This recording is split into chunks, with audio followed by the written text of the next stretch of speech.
Okay, we live in the crib, vibing with Veto. I got my sister in the building, man. I've been rocking with her for a long time, from the mixtapes all the way up to now. You know what I mean? Introduce yourself. Hey, man, it's DJ Beelax checking in. I'm vibing with Veto. What's up? What's up, bro? So DJ Beelax, but you got a whole bunch of other things that you do too as well. So you can't even just say DJ Beelax. You gotta say, man, I'm Beelax the boss. You feel me? I'm DJ Beelax, aka Beelax, aka the boss, the CEO. Facts. Owner. You know what I'm saying? Facts. 2023. Yeah. Let's talk about 2023. How has this year been for you? All your accolades and just different things that you've been into. Yes, one word, triumph. You know, it's been very overcoming. For sure. Liberating. For sure. Strategic. For sure. Spiritual. That's a big one. Okay. People got to get their spirits together, man. It's a lot of different energies out here. So you got to keep yourself, intact. You know what I mean? Spiritually. 100%. That's how you get guided. You know, you are guided by the spirit. Facts. You got to tap in with yourself. You got to know yourself. You got to love yourself. And right. I wouldn't be where I am today if I didn't do all of those things. What are some of the things that you do to keep yourself grounded? I pray. Mm-hmm. You know, I listen to people that inspire. I listen to people that actually have knowledge. I listen to people. I just study. You just and study. Observe. Yeah. Student of the game of life. I love it. I love studying this thing called life. This is it's so crazy because your purpose can be one thing that you think it is, and then you can just stray away and just find something totally new. You know what I mean? And also you can have different distractions that can knock you from getting to your purpose. So staying grounded is one of the number one things everybody out here got to do, especially entrepreneurs, entertainers, DJs, right. just people that's just on a path of trying to just do something to make a stamp in the world. You know what I mean? 100%. Because my life started one way, which was superstar athlete. I was a hooper. Basketball? Yeah. Dope. Well, you point guard or? Yeah, point guard. Okay, all right. Damn, I didn't know you was a point guard. Who did you play I got for? a highlight on YouTube. Okay. I born and raised Chattanooga, Tennessee. Mm-hmm. High school, I went to Tyner Academy. Okay. So that's my alma mater, and I was always grinding, hooping, and it was my identity at a sense. I felt like that was all I knew. And I knew once it was kind of dwindling and I felt like I wasn't really passionate, I was losing the love because of the politics of the game. I was like, man, who am I without this ball? Who am I? Right. And it really just forced me to dig deep and explore. Right. I always say exploration saved me because I was able to really find myself and understand that you are one of many gifts. That's crazy. That's dope, though. You feel me? Yeah. But my whole life, they always said one gift. They never told me that I could be anything and everything. Right. They just told me, yo. Basketball. You good at basketball. That's hey, it. You finna go to the league. Hey, you this. You hard. Hey, basketball. Facts. Do you feel like growing up, when parents, kind of, instill certain things that they probably wanted you to do you think that can deter a person from actually seeing their true potential? 100%, because I just remember that just like it was yesterday, and I love my parents to death, but all they knew was me playing basketball. So when I told them, hey, I don't think this is finna go. I'm finna just go to school and get my degree, and then after that, I'm finna get into business. Right. And I let them know that, and my mom would always say, because of the major that I had, went under, sport management, she was like, well, you can still do sports, and you can still do that. And I'm just like, Ma, that ain't what you trying to do. That ain't me. Yeah, that ain't what I'm trying to do. And over time, she understood, once I started DJing, she saw me, being on TV and receiving all these accolades. She was like, oh, no, I see what you were saying now. You're beyond basketball. You're beyond sports. I think I met you when you first moved here. Was that because we went to your apartment and you was DJing, telling us you was going to pop it off with the DJ and shit. I think that was probably after, I don't know. I moved here in 2012 because I was I think that probably was around that time. It was 2014. 2014 when I met you. Okay, so all right. I was here already 2 years. 2 years. Yeah, okay. You was living I think that was on Smyrna or some shit like that. Or, I was Overton. No, hold up. That was 2014. I was in Kennesaw. Because I was going to Kennesaw State. It was after you graduated from Kennesaw then. So, I was at Overton Rise over there at Cumberland Boulevard. You right about that. Cumberland, because I remember when you first moved into your apartment, you had the DJ set up and you was like, nah, I'm finna take over with this DJ shit. Nah, for real. Words are powerful. Once you put that shit out there, the words, like strong words, like I am about to do X, Y, and Z. You know what I mean? Like it's a strong ass word. 100%. And for you to like actually say, look, I envision myself, you know, taking over with this DJ and shit. I envision myself using this gift and helping using this to help me, like, you know, travel and transition into different places. Like 100%. that's big. Like everything was used as a gateway. Like you said, I started it one way, but I knew those affirmations was gone. Plus the hard work, Facts. plus prayer, plus meeting with the right people. Because faith without work is dead. Come on now.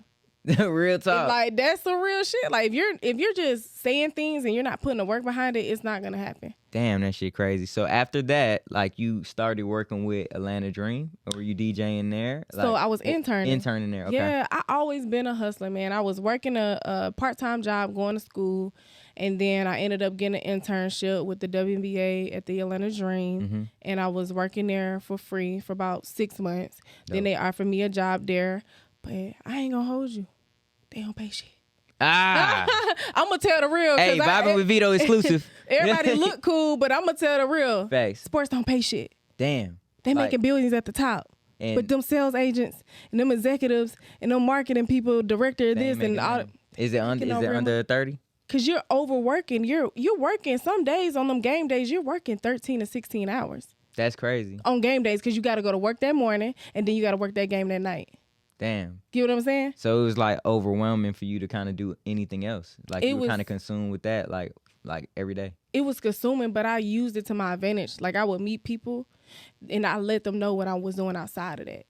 So you can utilize. I always say when you coming into something, you may not like how it is. You might not feel like it's for you, but also seize that moment and utilize it because it's a reason why you're there. I always knew it was a reason why I was with the WNBA, and I utilized it to my advantage. So I would network, connect with people, and it just brought me more closer to my dreams and where I'm at right now. That's dope. So how did you transition into radio, kind of like radio, and then like interviewing people too as well? Yeah. Like talk about that. I never it's crazy because I have this conversation. Miranda Man is the reason why I do shout out my any dog. Type of personality. Shout out to my brother, but I never thought about ever doing radio. He the reason why I got into radio. It wasn't a dream. It wasn't a goal. It was more so like, I have an opportunity. Right. You know what I'm saying? Right. So I don't look at things like if I never done it before, like it ain't for me. Right. I just haven't been exposed to it. I haven't learned about it. So it made me want to like have an interest in learning more about being a personality, being a DJ, like mix showing. Like I was mix showing. I had my own DJ mix show with Miranda Man on her radio. That's crazy. That's crazy, right? Like I heard, like that's dope. Like I inspired to get my show like on like one of these big platforms, like whether it's Revolt or whatever. It's coming. Yeah, I already know. Yeah. So like again, like using your gift, which now is like your voice. You know what I mean?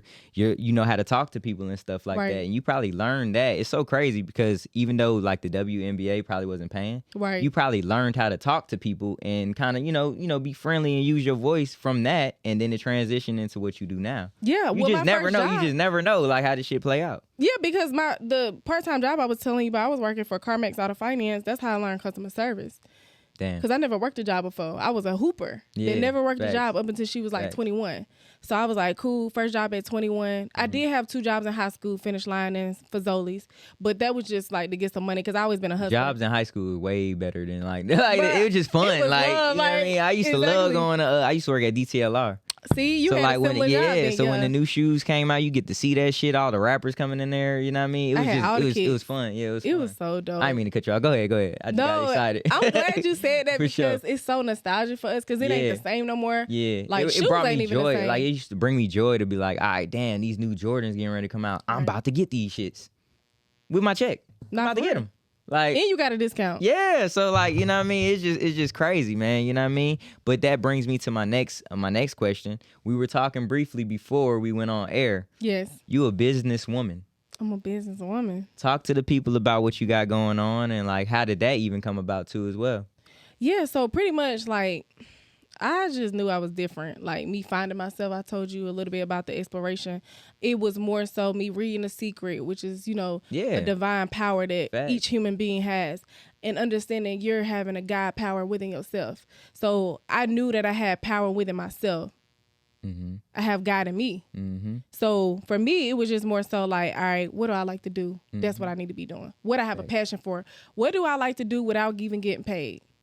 It don't even bother me. Right. Like, because you love it so much, it don't bother you. Right. That's going to separate you from everybody else, because a lot of people do shit for the wrong reasons. You know this. We in the industry. Facts. Like, everybody doing things for the wrong reasons. Mainly it'd be money. Even attention is people even use that shit, like, even in relationships, like, you know what I mean, they don't just use the love factor, they just goddamn look at what you got and what you can give. Right. You feel what I'm saying? It's fucked up out here. It's fucked up. It's crazy. It's fucked up out here, man. Cause I think about the love first. When I come into a relationship, I'm thinking about the love.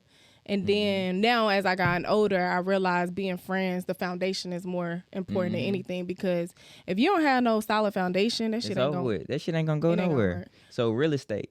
Let's talk about real estate. That's how I got a real estate. Okay, so I was interested in building credit. You know, I got some interest in building credit because I wanted to know, like, my dad didn't have good credit, my mom didn't have no credit. So I was like, you know, I want to be different in my family. I want to actually have good credit. So I focused on that. I got my first credit card with Capital One, built that. Then over time, I got an interest. When I was at the Dream, I met my realtor who sold me my investment property on the west side of Atlanta. I met her at the WNBA, at the home office. It's crazy what I told. Everything led to where I'm at right now. So she came in wanting to help the players find a home. And I was like, hey, I'm actually interested in buying a home. I was 24 at the time. Damn. And I was like, I want to buy a home. I didn't know how. I didn't know what was required. I didn't know none of that stuff. I just knew that was what I wanted to do. And God presented a person for me to get that done. So for me, I ended up contacting her. We ended up getting, like, I guess, scouting through different lenders, trying to see what was the best fit, what was the requirements. And I had a person that actually introduced me to a good lender that I could utilize to get the investment property on the west side. And we ended up securing that deal. Like, it was crazy because I needed the dream, because what they look at is they want consistent income. When you purchasing a home, you can be an entrepreneur, but it's harder for you. Right. They do want you to work a 9 to 5. Damn. It's so easier. You got to see, like, all of the paperwork and stuff like that. So much paperwork. Damn. Taxes. Because, you know, people like us that do business, I mean, I'm just being real. We may not report everything cash transactional. You know what I'm saying? So you may make more money off paper than you do on paper, but they don't care about the off paper situation. They care about on paper. On paper. Yeah. Taxes. Right. Your tax return. Damn. Literally, your W-2. So they want to see that you're paying taxes. They want to see that you have frequent income. Correct.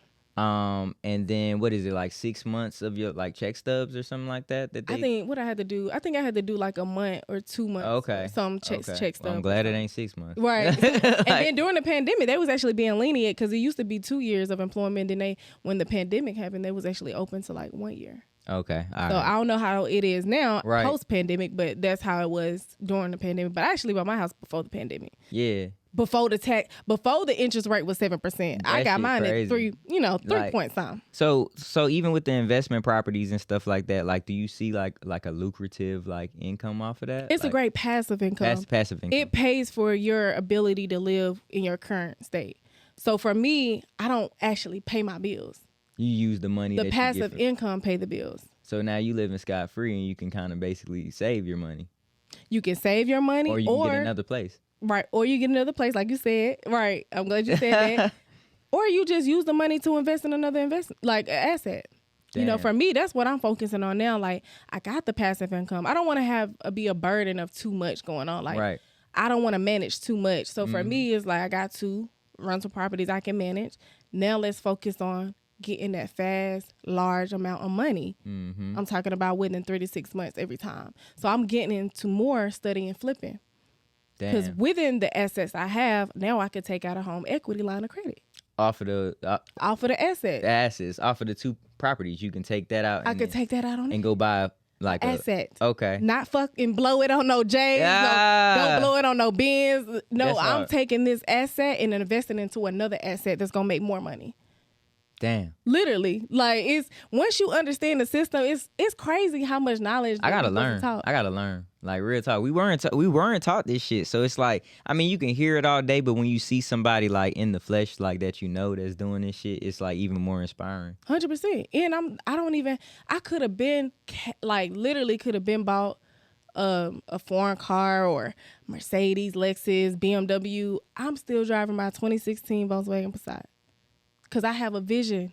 I have a vision, man. It's deeper than what I want people to think. Like, at the end of the day, this is for me, my legacy. This is for my family. Facts. You know, Facts. I don't care. I'm going to drive that Passat, and then I'm going to give it to my runs. family. Yeah. It'll stay within the family. Then now I can go get the luxury car. Yeah, because now my assets portfolio looks really good, and I'm good. Yeah. Right. Like, everything is adding up. Right. Now right. I can afford the $600, $700 car note. Facts. You know what I'm saying? Hell I'm not yeah. going to go above my means for what?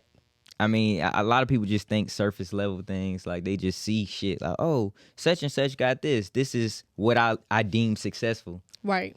Just because the next person has it, you don't know what that person had to go through to get that. They don't care about that part. They just see it. They see the name, the blue check. Oh, they have this. This is successful. I need that. Exactly. It's dope that you're doing it that way. You know what I mean? 100%. And then we were also talking about your CBD. Can we talk about that? Yeah, we can talk about Go that ahead, because I go have a storefront in Sandy Springs. Me and my business partner Terry, we ended up buying a franchise CBD company called CBD American Shaman, and it's located in Sandy Springs. And I'm so excited about it because I'm really getting hands-on experience within how to operate a franchise, everything about like profit margin, operating expenses, operating costs, net income. Like, I'm really learning how to operate a business hands-on. I'm working the store myself. I don't have employees on site right now. Damn. So I want to know what it feels like to work hard for something. So when I do put people in place, I'm giving them that trust in the guideline. Look, I did it first, so you can't tell me. Because a lot of people put people in place and they never did the...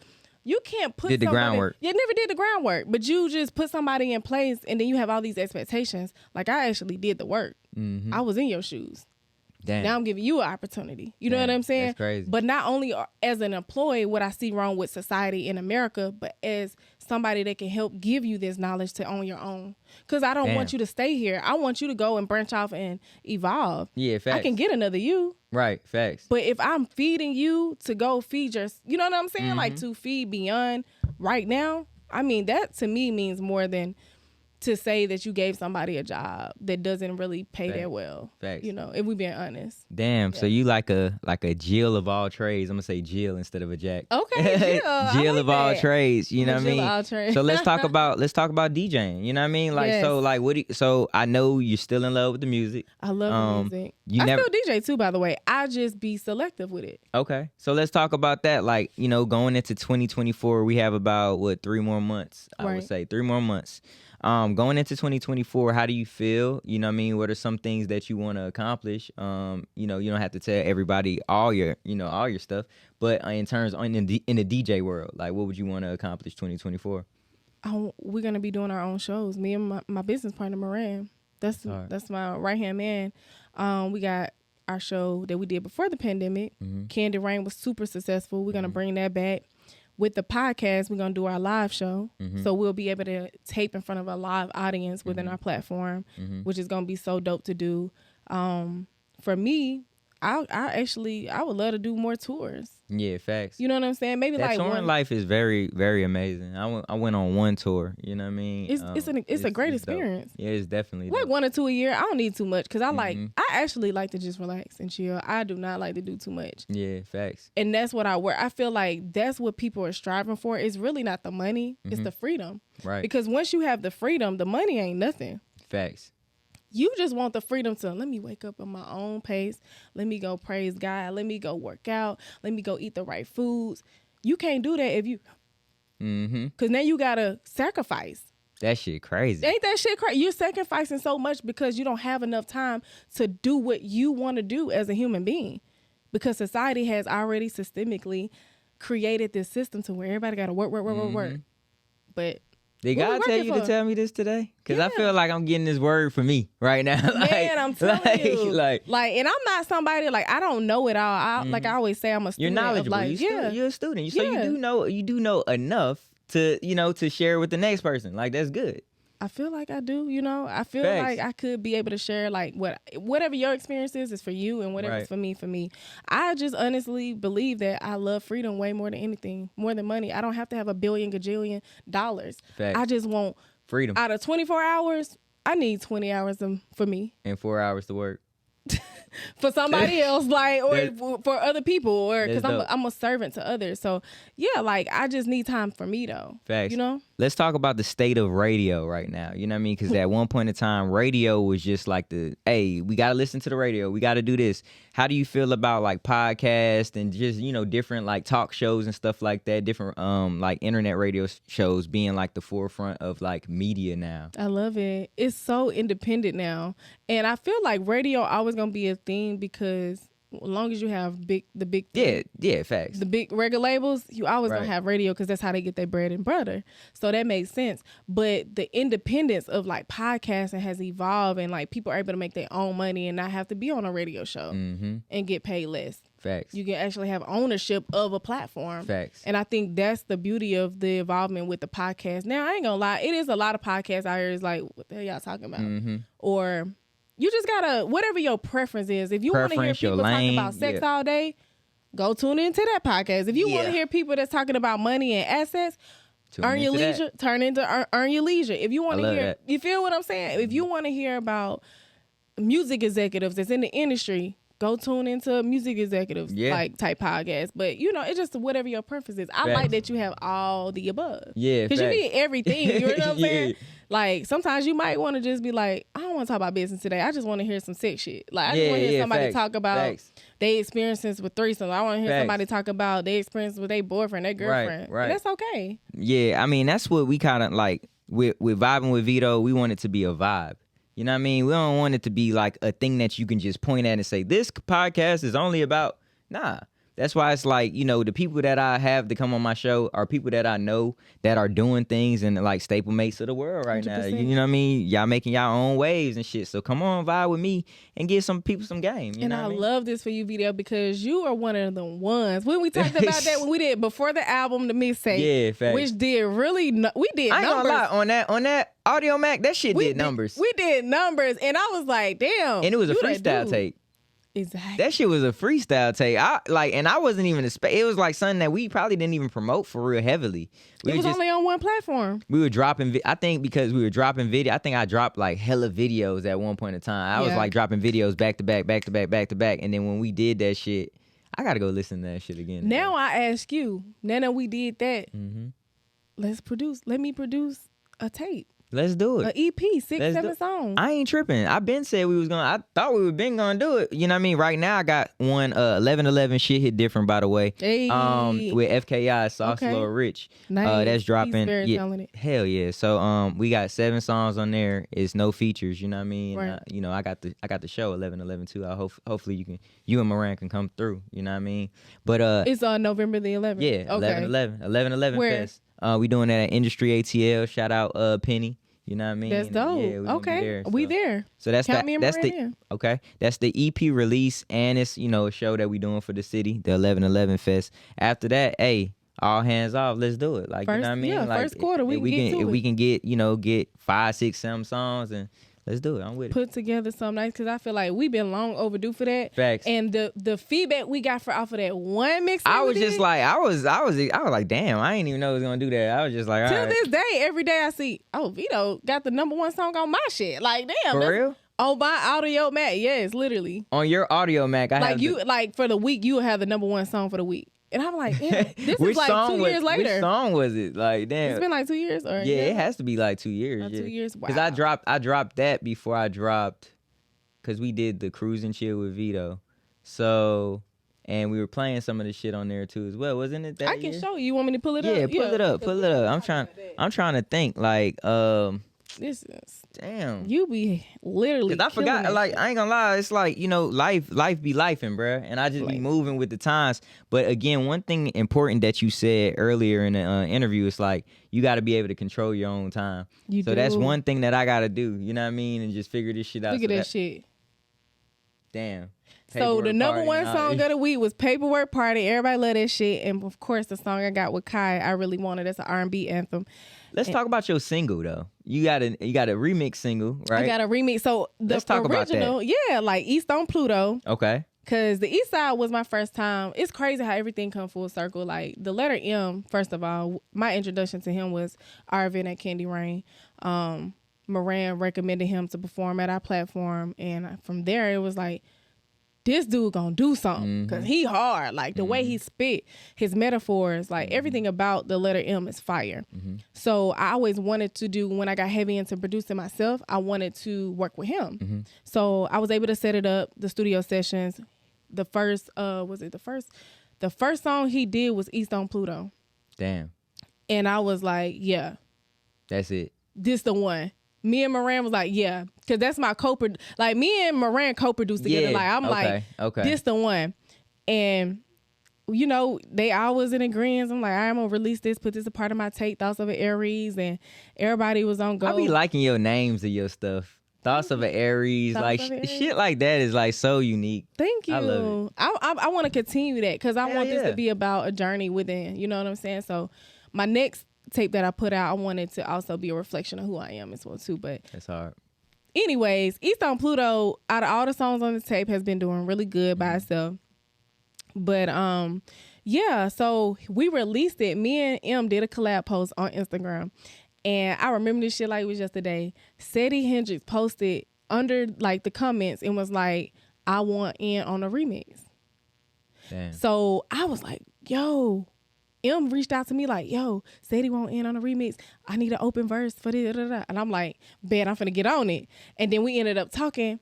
It's crazy because I manifested Sadie Hendrix. I've been wanting to work with Sadie Hendrix for 3 years. Yeah. Like I got DMs showing my proof. He seemed like a cool dude. Humble. The most humble guy I ever met in the industry. One of the most. Damn. Literally, like, just pure soul. Like, he's going to be amazing, like, no matter what he does. And, like, it was like, yo, I've been wanting to work with him.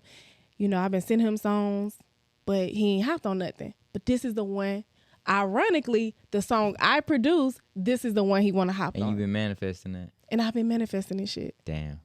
See how that shit work? Like, this shit crazy to me. You gotta keep your spirit good, man, and manifest all that shit back to you, you know what I mean? And I could just talk to you like I could feel your energy just sitting right there, you know what I mean? You're gonna do some big shit. You already doing some big shit, for real, you know what I mean? I'm gonna give you your flowers. You know you the one out of the two. Yeah, I be trying to just, you know, I be trying to stay humble sometimes. Just so everybody know, this guy has been doing this for a very long time. He is not new to this. He is true to it, for real. Like, he's that guy. I appreciate you. I appreciate you. Man, tell the people where they can find you, man. They can find me everywhere. Top Floor Beelax. TOPFLOORBEELAX. Facts. CBDofSandySprings.com. I gotta come out to the shop. Come up to the store. Yeah, pull up for on sure. me. Well, we probably do like a release or something up there. That's what I want. That's what I actually want to start doing. Like, why I got the space. You got a space, like, you know, like hone in on that. Like, you know what I mean? Have some, you know, CBD Tuesday, like, you know, co-star, Like, I love that. Hey, man, I be you coming be coming up. I be coming up with some shit. I ain't gonna lie, but let's do the first release with you. Come on, cause you got something coming up. Hell yeah! So let's do that. let's get that. Let's get that going, and then I'm gonna see y'all on Wednesday too. Hey, infinite vibes. For sure. Thank you, my brother. Hey man, this has been another episode with Vibing with Veto. I got my sis in the building, man. I thank you for coming. Thank you, my brother. Thank you. Appreciate you. All right, we gone.